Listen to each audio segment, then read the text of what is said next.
So welcome. This is one of the first sessions of the week of our Beyond Beckett week. So welcome to this. So this one is all about career options. So let me just start with a little bit of housekeeping. If I could ask you to mute your microphone, turn off your video. All of the sessions are going to be recorded, so it does help with the background noise if you haven't got your mic on, and then you can, look at all these sessions again if you want to in MyHub. So if you do have a question or a comment, please put it in the chat or use the little hand up facility. So I'm Georgina, I'm one of the career consultants, and I'm joined by Katie today. So we're going to do sort of half each. So one of us will be looking at the chat while the other one is speaking. So just to start off with, I can't actually see who's here at the moment, but can I ask you to put in the chat so that Katie can see? We've lost you for a second there, Georgina. It might just be me. Oh, sorry. Okay. Yes, it does say bad network quality. Can you hear me? Yeah, we can hear you again. Yeah. Okay. Yeah. Okay. So if you missed that, I'm Georgina, and I'm joined by Katie today.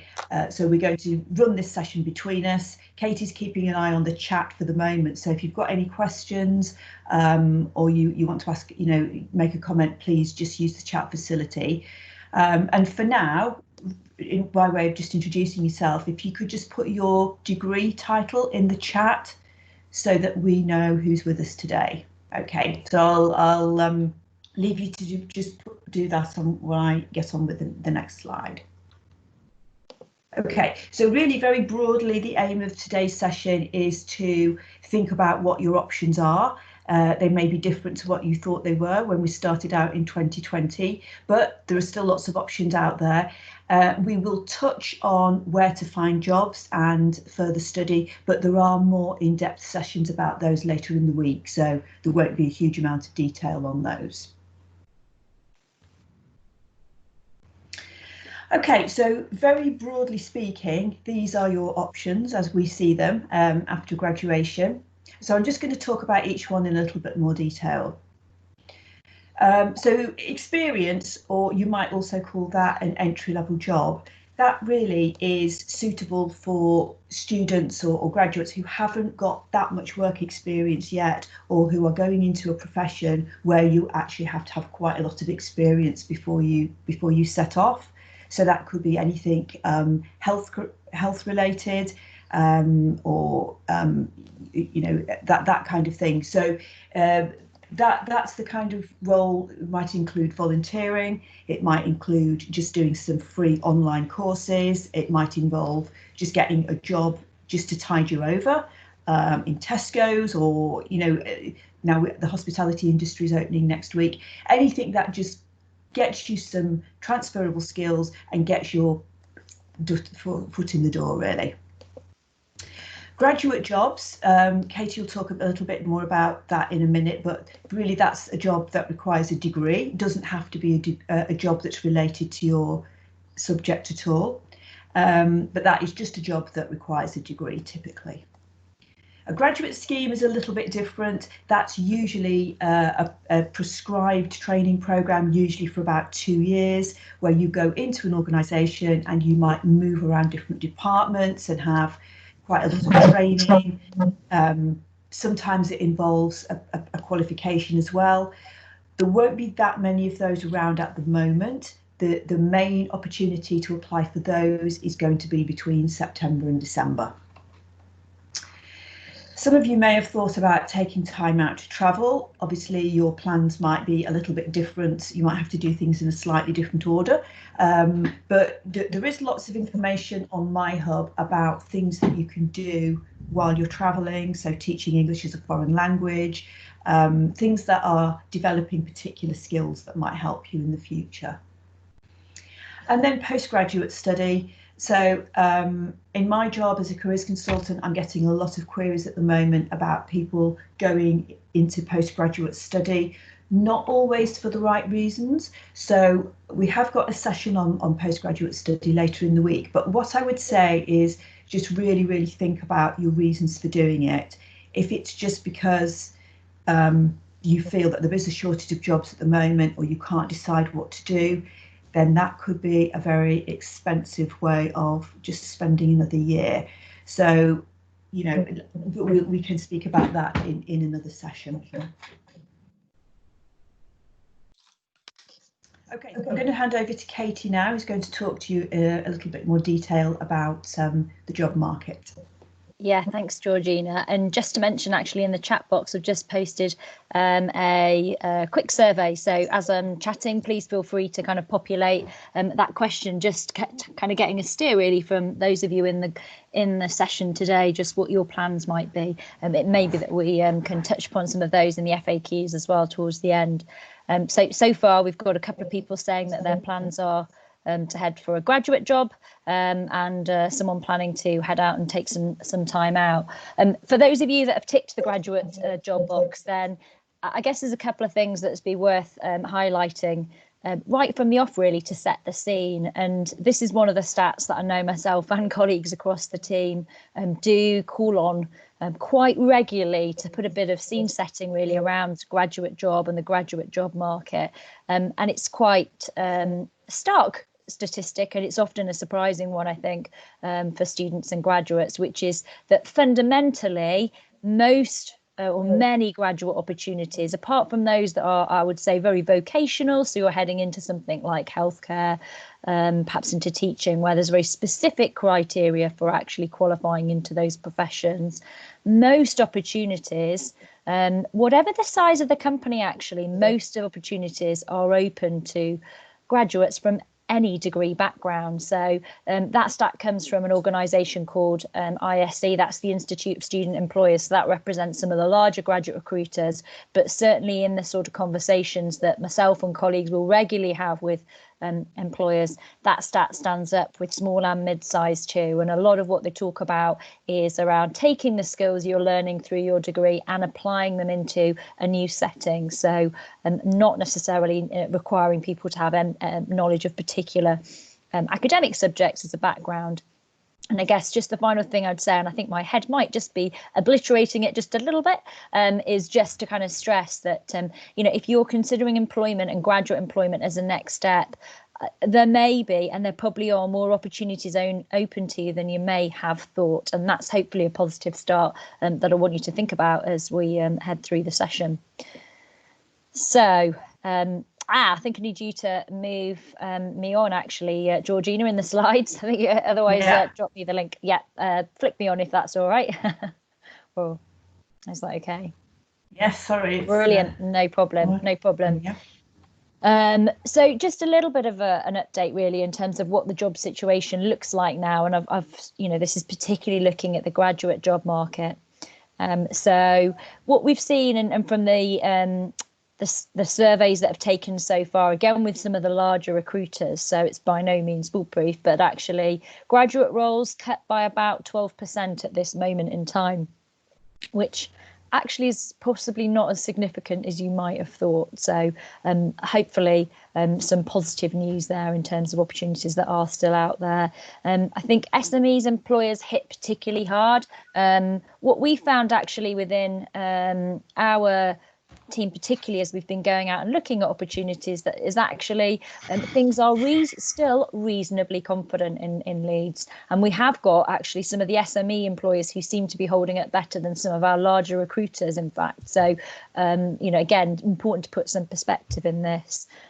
So still seeing recruitment across a range of sectors, and some sectors, as you might imagine, are doing or faring a lot better than others. So in areas like logistics, grocery retail and FMCG seem to be doing particularly well. So FMCG, for those of you that might not know, that's fast moving consumer goods. So anything you kind of see inside your supermarkets typically, and kind of those core products that people might use, be it beauty, healthcare and so on.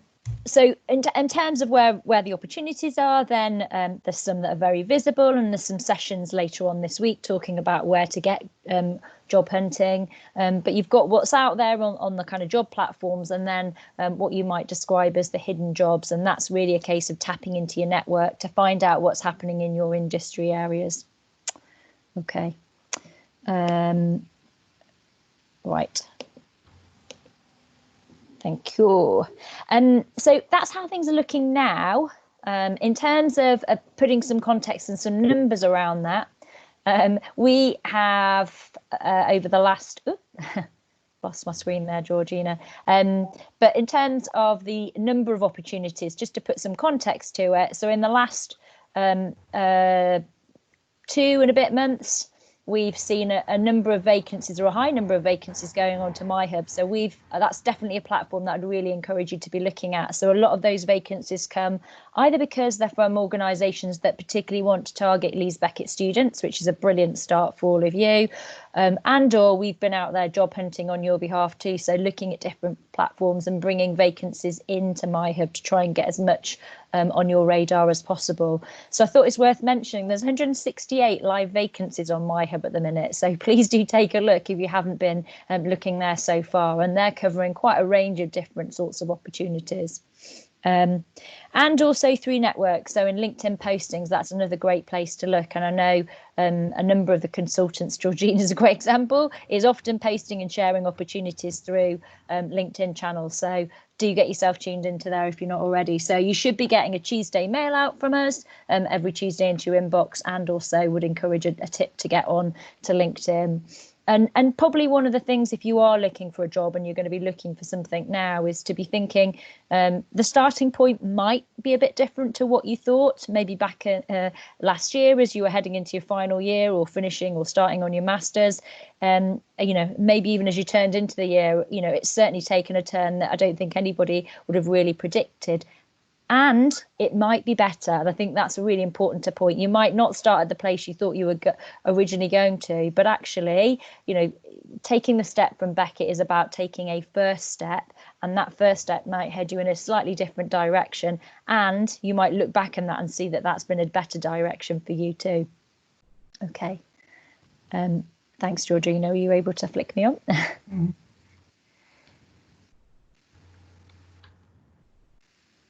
Okay. Sorry, it won't. I'm seeing you flying around the screen. It's quite. Has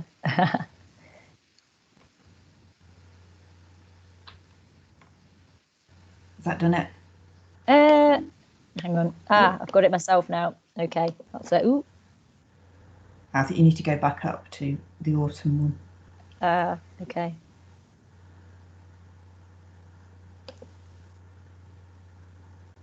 Let's just flick ourselves through. Sorry. Ooh.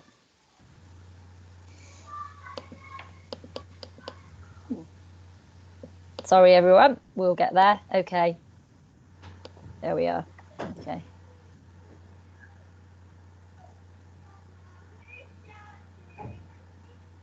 Oh, lost it now. Okay.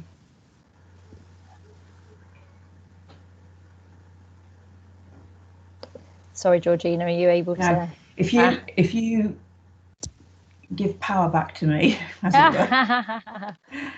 It's not showing normally. It usually gives you the flick on to me from slide to slide. So not. I think it's still running semi off your desktop, isn't it?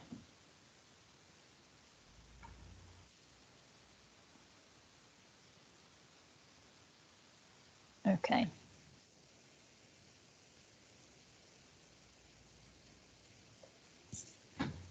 Perfect. Thank you.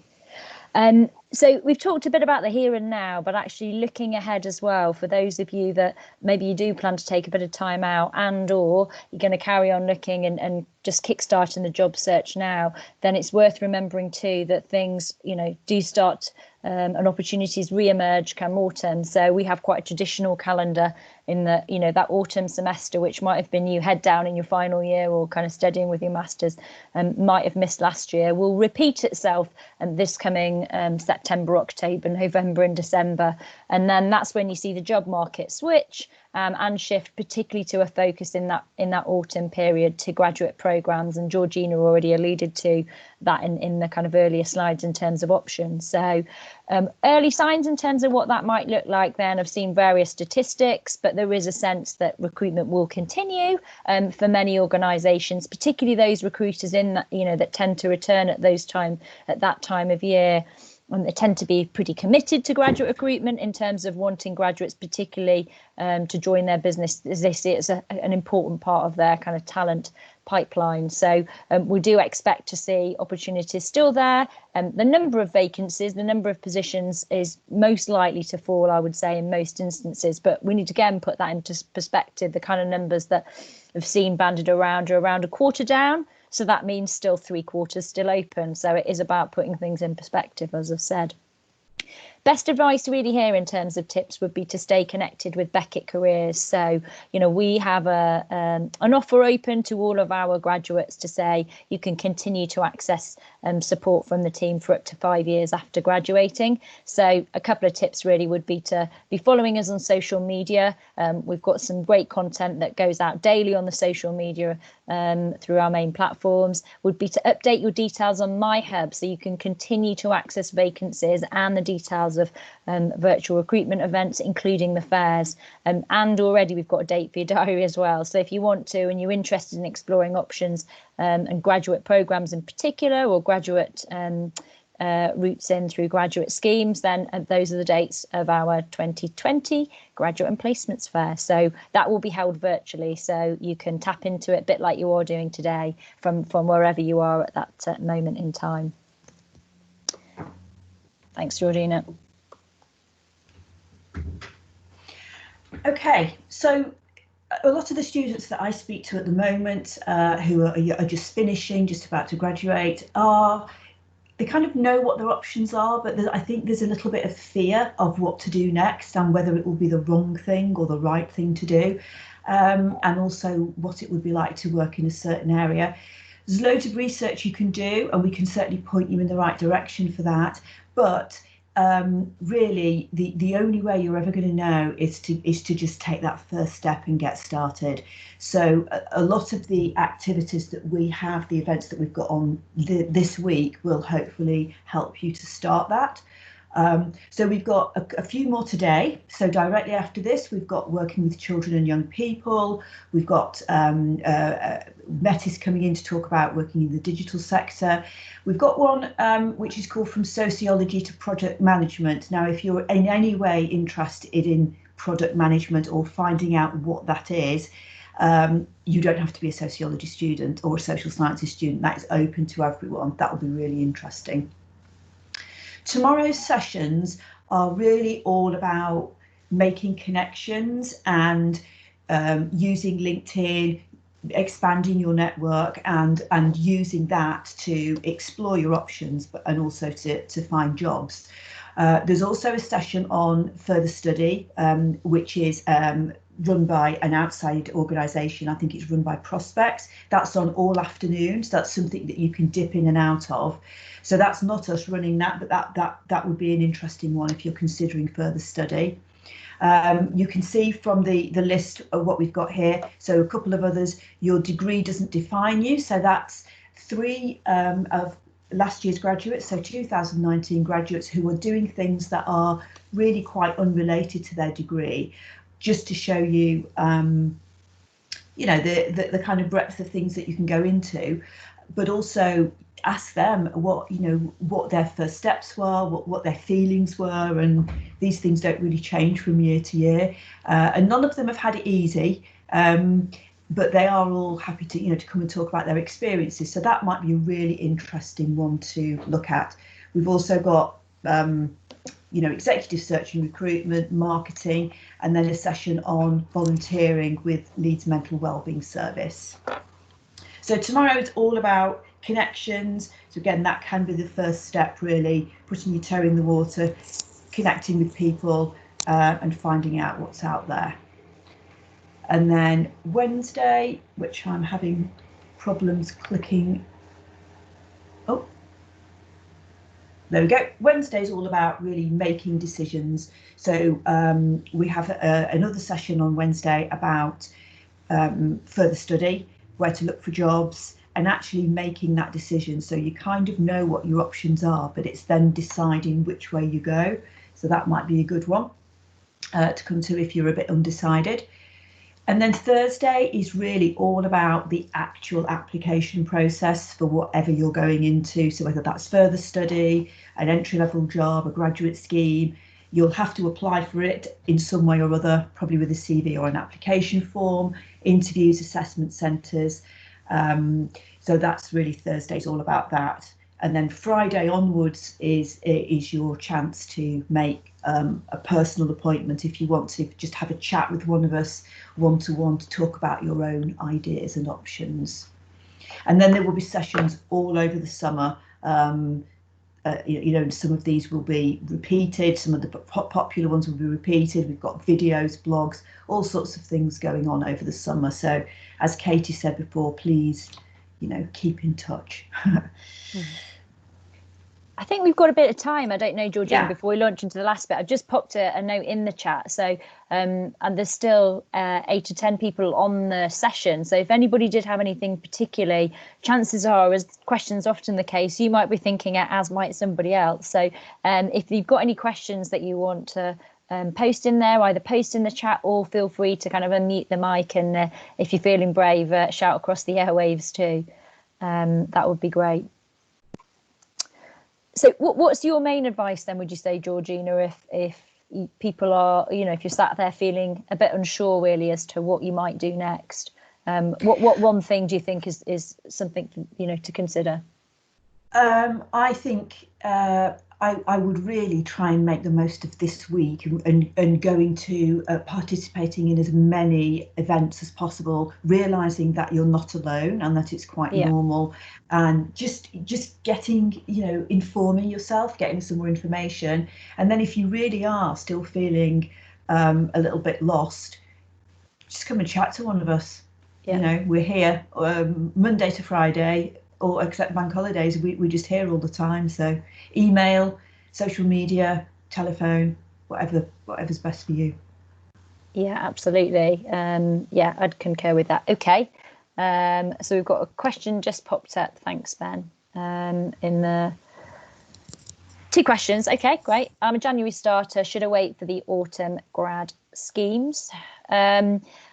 I think in terms of deadlines and timing of things, what we tend to find with the job market, it's a good question, thanks, Ben. I think with the job market as it stands at the minute, we tend to see these opportunities as being roles where they're looking for a more immediate start. So we kind of divide the year in 2, really. We talk about a kind of grad program, grad scheme, which tend to have the longer lead times for recruitment. So those that are advertised in autumn will be most likely starting kind of summer of 2021. Are we right? Yes, losing the track of the year. And then, the stuff that we've got at the minute, generally we're finding I describe them often as direct entry. So they're an opportunity. They're usually trying to fill a need. Either it's a brand new role and they need someone quite urgently, or it's because someone's moved on in an organisation and therefore they're kind of trying to get it filled relatively swiftly. So I think, it would be good if you're starting to plan when you might start your search, then autumn would be definitely a good time to kind of begin that. I think you might be a little too soon for the opportunities that are out there at the minute. Second question. Okay, is it true grad schemes are looking for blank slates? Does this hinder me as a mature postgrad with experience in the workplace already, or is it a myth? Okay, I'd say it's a myth. In some cases, that I don't know, Georgina, it'd be good to get your take on this as well. But I certainly know that some of the those grad scheme recruiters are really actively trying to target mature students. Particularly, I would say what I've seen so far is in some of those more public service facing roles, where we've had a very definite steer towards how do we tap into certain populations of students, and mature students is one of those. I think they're seeing a lot, the nature of career paths now with people, having 2, 3, 4 different changes during their career lifetime, that actually, there is definitely a demand. There's a real understanding and kind of acknowledgement of the experience that's brought by someone that's already worked in a different environment before, and there's bringing that kind of diversity of thought to it. What's your thoughts, Georgina? Do you get asked that question, and what do you see and hear from partners? Yeah. Yeah, I'd say my sense of this is that it's very mixed, in that most recruiters will want a mixture of new graduates and people who've got experience. I found that some of the graduate schemes that go into things like social work and probation and that, you know, the quite challenging roles, people who've got a little bit more experience tend to be more successful on those. And then things like the civil service and the local government schemes, they seem to take a real mixture. So I think really, whatever stage you're at, if you can impress them in the application process, and show what you've got, what you can offer, then I think everyone has a pretty equal chance, to be honest. Yeah, yeah. And I think don't be put off. I do see it, and we see it coming through in some of the adverts. There are certain language that sits around job adverts when it talks about graduates that might, and do, I think, and can alienate certain portions of the graduate population with the way that they might describe or, define what they see as a graduate. And that includes, at times references around age, I think, not directly, but inadvertently in some of the language. But don't be put off by that, I would say. You're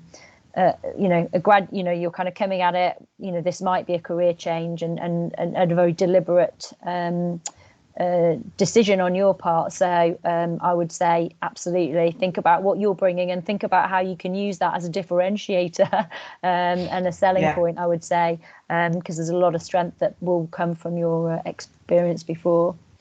Another couple of questions then, Georgina. Any advice for international students graduating next year? Okay. Graduating next year, okay. So, well, I know that we have a session on, I think it's on Wednesday, about looking for jobs, and there we are going to cover the job market for international students in there. So I'd come to that if you can. And in the meantime, I would be making the most of things like LinkedIn. So again, tomorrow's sessions might be really useful to you, understanding how you can use LinkedIn and create networks and make good contacts for next year. We don't know any more than anyone else what the job market will be like next year, but I would imagine it will be, it will be quite challenging. So it will be a case of making the most of your network, doing a lot of research, finding out which companies will take on international students. And there are lots of forums and things which we're not really allowed to promote and advertise because they're not official and they're not ours. But you will find a lot of stuff online actually about organisations that will welcome international students, and thinking about what you can bring in terms of your your language skills, previous qualifications and things like that. I think that picks up the next question also around the kind of job search strategy for international students. I think the strategy for anybody amongst this crisis in terms of job hunting is challenging, isn't it? I think it's probably the similar advice to what you've already said, Georgina, in terms of what approach should individuals take. And I think probably we haven't covered it too much, but there's the job hunting based on what you see that's out there and visible, but there's all the stuff that sits behind that in terms of continuing to be proactive, like you're saying, things like LinkedIn platforms with your own networking, so that you're well positioned when opportunities come up, and maybe you're getting to see opportunities that might not be quite so visible. So keep taking the time really to build up relationships with employers and organisations who may have an international outlook that build some more opportunities for you. I think there are some good resources on websites such as Target Jobs, particularly for international students, and there's one called Student Circus. You may be already familiar with those. Those are the ones I can remember, but I think Fran is covering that on the job search session, which I think is on Wednesday. Okay. I think we're about up for the time, because if anybody else is heading off to another webinar, then we don't want to keep you. We just wondered if you might just pop a comment in the box just to let us know how you found the session. We've raced through it. We've had quite a few things to cover in a relatively short space of time. So if you can just take a minute to add in any comments, and I'm just going to post the question in there. And while Kate is doing that, I'm just going to mention Career Pulse, which is a fantastic tool that we have on our website. So this is a very short survey of 16 statements where you rate yourself against particular statements. You then receive immediate feedback by email. So all the questions are about your employability, about your knowledge on CVs, interviews and things like that. So the response that you get is a tailored email with lots of resources that will help you kind of with whatever stage you're at in your career planning. It also gives you an employability score. So you can take this Career Pulse as often as you want. So hopefully if you take it, even at the beginning of this week and the end of this week, I'm hoping you would see your score go up, but even take it in a few months' time. We've put the link on there. Obviously you haven't got the slides yet, but you will have the slides later. But if you just go to My Hub Careers and click on Career Planning, that Career Pulse will automatically come up. So I would really encourage you to have a look at that, and that will give you some tailored resources based on your responses. Just popping a couple of other points in there. So Career Pulse is our call to action. That's a great place to start, as Georgina's said, just in terms of taking stock of where you're at now and helping you think about a very personalised plan going forward. So that's a great thing to do if you've taken the time to to take part in today. Is a good thing to do as a reflection at the end of the day.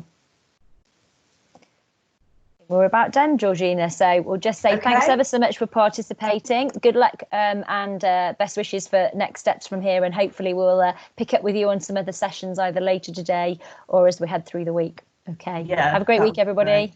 Okay, bye. Bye.